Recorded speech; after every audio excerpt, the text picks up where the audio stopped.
میخوای صورتت شطرنجی کنم بذارم؟ نه همینجوری بذار که ببینن که چی به چی.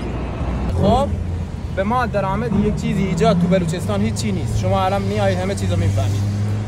من مجبورم تو پلاستیک بنزین بار بزنم به خاطر خرج زن و بچه. اگه درآمدی می بود من این کاری نمی‌کردم. همکاری هم با شما میکنم که بیت المال شما کشور خارجی نره.